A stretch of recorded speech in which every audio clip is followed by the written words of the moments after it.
तो भगवान भी खुश होकर के अच्छी अच्छी बरसात करके खेतों में हरियाली लाने का काम किया करते हैं।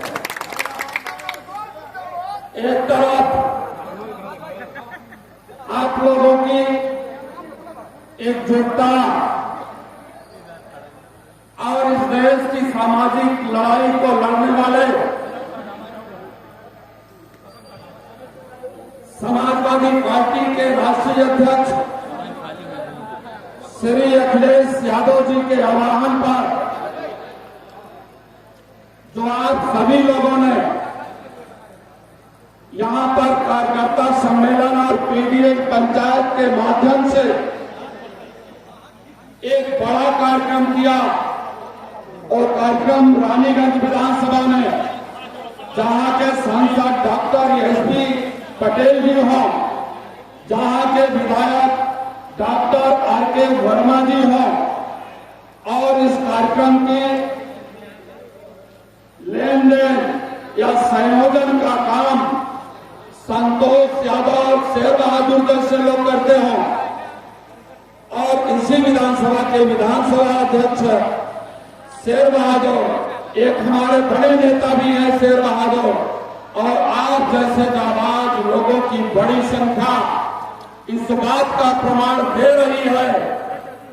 भारतीय जनता पार्टी जहां नारों में पानी नहीं देती, भारतीय जनता पार्टी अपने 7-8 साल के शासनकाल में जहां पर बिजली का कोई भी प्रोडक्शन का प्लांट नहीं लगाया, बिजली इतनी बड़ी महंगी कर दिया और जहां पर एक नौकरी देने का काम नहीं किया, जहां पर खेतों और खलिहानों में काम करने वाले किसानों के लिए दुगुनी आय की बात किया, वहीं पर बात करने वाले मोदी और योगी लोगों ने किसानों को बड़ा झटका दिया और झटका दिया दुगनी आय को नहीं किया, लेकिन प्रदर्शन करने वाले आंदोलन करने वाले किसानों के रास्ते में बड़े बड़े भाले और कील ठोकर उन पर ठंडी ठंडी पानी की बौछारें दे करके इस देश में 750 किसानों को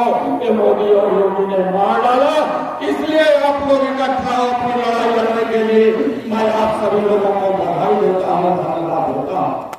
साथियों, वक्त काफी हो चुका है और हमारे मंच पर बहुत से हमारे सम्मानित नेता अपने विचारों को रखे हैं। आदरणीय डॉक्टर मान सिंह यादव जी जो 10 जिलों से विधायक हैं, स्नातक एमएलसी हैं और वो स्नातक एमएलसी जब कभी वो बुंदेलखंड की जमीन झांसी, महोबा, बांदा, जालौन, हमीरपुर, चित्रकूट सहित तमाम जनपदों की ऊबड़-खाबड़ जमीनों पर माननीय राष्ट्रीय अध्यक्ष श्री अखिलेश यादव जी के उस जज्बे पर खरा उतरने के लिए वहां पर समाजवादी घास को उगा करके 3 सांसद पैदा करने का काम चलाया करना और ये वही धरती है प्रतापगढ़ की जहां पर आजादी के बाद जो संविधान बाबा साहब डॉक्टर अंबेडकर जी ने दिया उसमें इतने अच्छे विचार हैं। इस देश के उन लोगों के लिए जो शासन और प्रशासन में जिनकी भागीदारी नहीं है, जिनके लोग कलेक्टर और एसपी नहीं बन पाए हैं, जिनके लोग एसडीएम और तहसीलदार नहीं बन पाए हैं, जिसके लोग दरोगा और सिपाही नहीं बन पाए हैं, वो भारतीय संविधान खतरे में डाल दिया मोदी और योगी ने और उस भारतीय संविधान की नई संसद में सेंगोल की स्थापना कर दिया है। सेंगोल क्या है रानीगंज के लोगों? सेंगोल वो चीज है जो कभी डॉक्टर बाबा साहब अम्बेडकर जी, जो कभी डॉक्टर लोहिया जी, जो कभी नहीं धरती पुत्र मुलायम सिंह यादव ने स्वीकार किया। राजा रानी के पेट से नहीं पैदा होगा, राजा लोकतंत्र में आपके ईवीएम और बैलेट बॉक्स से पैदा होगा। इस बात के लिए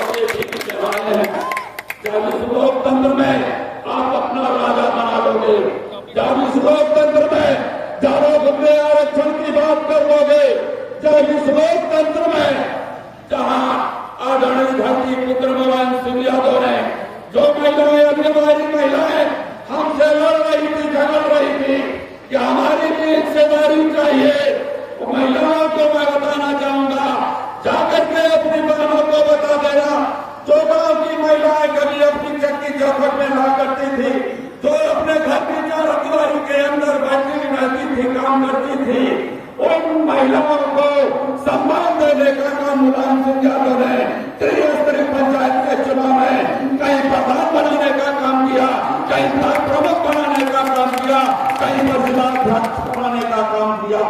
मैं सवाल करना चाहूंगा, क्या बताओ, बड़ी संख्या में उधर गांव से हमारी मां बहनें भी खड़ी नजर रही है।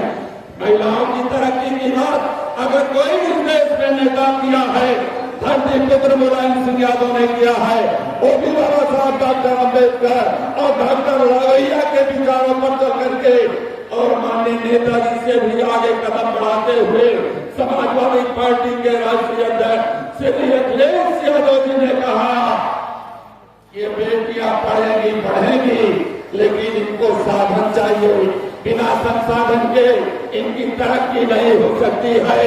तो नेताजी ने तो कन्या विद्याधन के माध्यम से पूरे देश की बेटियों को संभालने का काम किया था, लेकिन अखिलेश यादव जी ने आपका बेटा कलेक्टर बने, आपका बेटा इंजीनियर बने, आपका बेटा प्रोफेसर बने, इसके लिए लैपटॉप देने की व्यवस्था किया था, लेकिन भारतीय जनता पार्टी एक भी मेडिकल कॉलेज नहीं बनाया।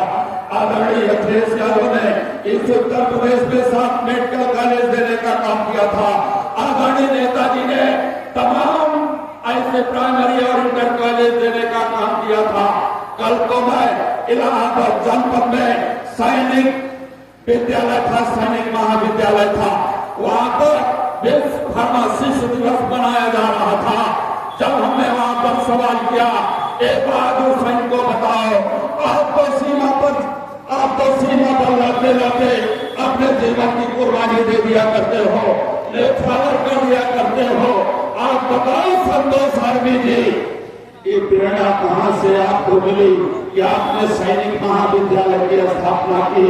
तो श्री संतोष आर्मी जी वहां थे, यहाँ संतोष यादव जी है, तो संतोष आर्मी जी ने कहा कि प्रेरणा हमको आदरणीय धरती पुत्र के कार्यों से मिली है, इसलिए सैनिक विद्यालय की स्थापना किया।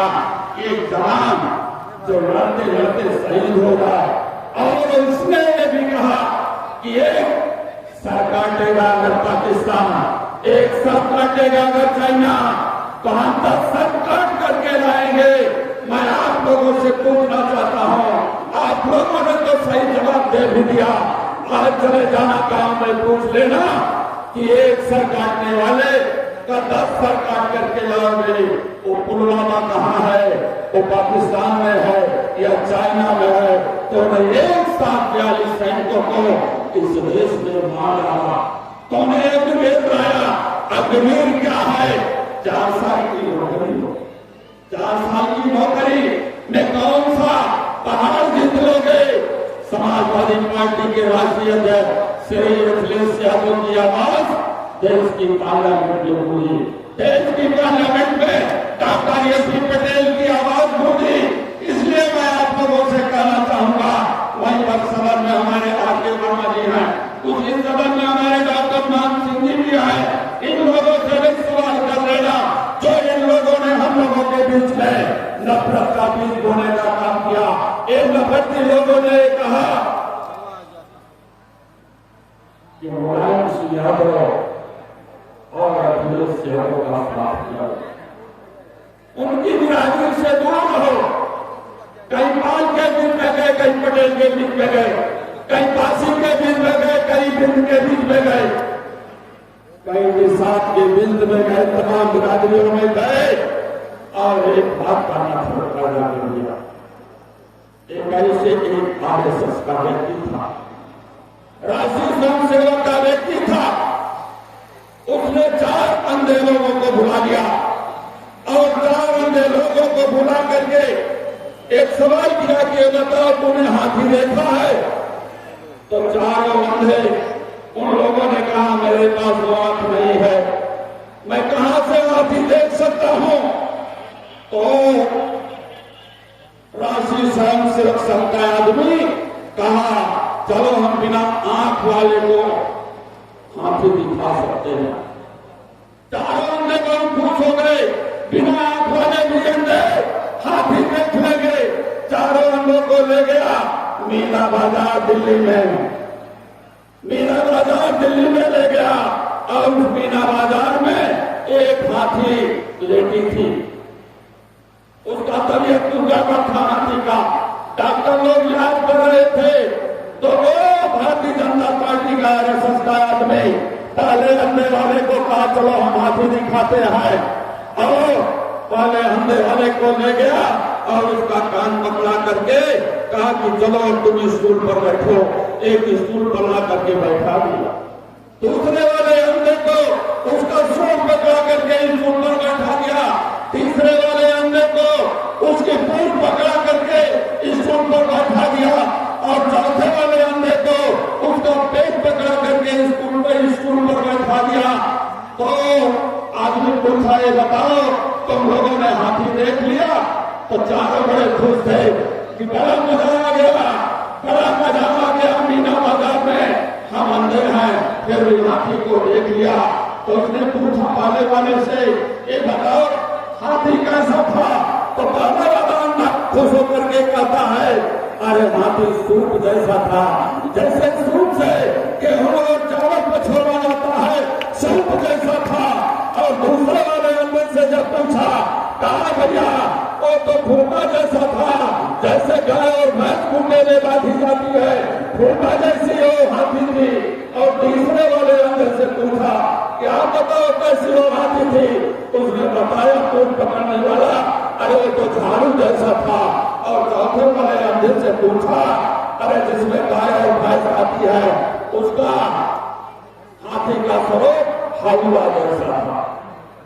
जब हलवा जैसा जान गया बहुत खुश थे और बहुत खुश होकर के जब चले आए तो सत्तर तो मिल गई मोदी होगा। आज 10 साल में बताओ क्या पाया? चाहे किसान होगा, चाहे नौजवान होगा, चाहे महिला होगी, आप बताओ आपने क्या पाया? इसलिए एक बड़ा सवाल है, इन्होंने बदनाम करने का काम किया था माई को, इन्होंने नाई को बदनाम करने का काम किया था। माई का मतलब आप लोग जानते हैं, जानते हैं कि नहीं भाई बताओ? माई का क्या मतलब होता है? माई की स्पेलिंग क्या होती है? यमवाई। माई की स्पेलिंग क्या होती है? बोलो भाई क्या होती है? यमवाई होती है। इन्होंने बताया मुसलमान, यम से मुसलमान और माई से यादव, तो वो माई हो गया यमवाई। लेकिन सामाजिक न्याय की लड़ाई लड़ने वाले माननीय नेता विद्यार्थी पुत्र मुलायम सिंह का राजनीति का उनकी पहलवानी का काम था। कौन चरखा चलाते थे? चरखा सुना है ना? अखिलेश यादव जी ने ऐसा चरखा राजनीति में पूरे उत्तर प्रदेश में चला दिया कि उनका चरखा दाव पीडीए बन गया, पीडीए और पीडीए बन करके यमुनाई को हरा दिया। फिर किसको हराया? यमुनाई को हरा दिया। इधर तो मुसलमान और यादव था, लेकिन श्री अखिलेश यादव का वो पीडीए यमुनाई मोदी को दिल्ली से और उत्तर प्रदेश से वाई योगी को हरा करके उत्तर प्रदेश से इंदिरा जी का उसमें आप भी शामिल हो, इसलिए बधाई देने के लिए आया। फिर बधाई देने के लिए आया। बातें बहुत करना है, फिर धीरे धीरे बातें चलती रहेंगी। लेकिन मैं साथियों आप लोगों से निवेदन करना चाहूंगा, जब वही होता है हमारे पास पूरे उत्तर प्रदेश की राजनीति में जितना जवान समाजवादी पार्टी के पास है, जितनी महिलाएं समाजवादी पार्टी के पास हैं, जितने पिता बुजुर्ग समाजवादी पार्टी के साथ है, किसी के पास नहीं है, किसी के पास नहीं है मुकाबला करने भारतीय जनता पार्टी के लोग। लेकिन साथियों, अगर किसी भी युद्ध को जीतना है, आपकी ये लड़ाई बहुत लंबी लड़ाई है। जिस चुनौती को एक इकलौता नेता समाजवादी पार्टी का राष्ट्रीय अध्यक्ष और सामाजिक न्याय के जबरदस्त योद्धा श्री अखिलेश यादव ने उस चुनौती को स्वीकार कर लिया। लेकिन हमें आपको संतुलन और धैर्य के साथ जो नफरत का बीज, जो जातियों को दूसरे जात में गोली बनाने का काम किया है और जो धर्म के नाम पर एक दूसरे में बिखराव पैदा करने का काम किया है, हमें सीख लेना चाहिए अयोध्या के लोगों से। हमें सीख लेना चाहिए अयोध्या के लोगों से। जब भारतीय जनता पार्टी मोदी और योगी ने वहां पर एक आदिवासी राष्ट्रपति को मंदिर के पूजन के अवसर पर नहीं बुलाया, तो भगवान राम ने भी अपने धर्म की स्वीकृति से कहा ये दलितों का उद्धार नहीं कर सकते हैं, ये टुकड़ों का उद्धार नहीं कर सकते हैं, जो पीड़ित है, जो दुखी आदमी है, इनका उद्धार नहीं कर सकते हैं।